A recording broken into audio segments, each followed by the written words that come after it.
เป็นเมืองหน้าด่านมุกดาหารงามเด่นแผ่นดินร่มเย็นตั้งอยู่ริมฝั่งของสวรรค์เกตเมืองชงชัวบ้านพี่เมืองน้องมาเด้อพี่น้องมาเที่ยวมายามมุกดาหารบ้านเฮามาเด้อพี่น้องมาเที่ยวมายามมุกดาหารบ้านเฮา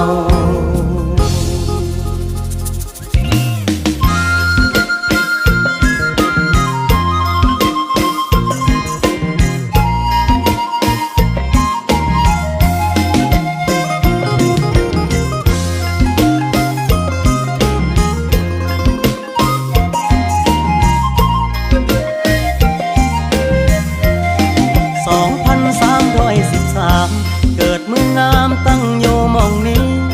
เมื่อเจ้าจันทากินนรีมาสร้างบ้านสร้างเมืองเรืองนามเมืองที่มี8 ชนเผ่าเมืองที่มีแต่คนน้ำใจงามแหล่งท่องเที่ยวก็มีแต่หม่องงามๆแหล่งท่องเที่ยวก็มีแต่หม่องงามๆมีวัฒนธรรมประเพณีหลากหลายมา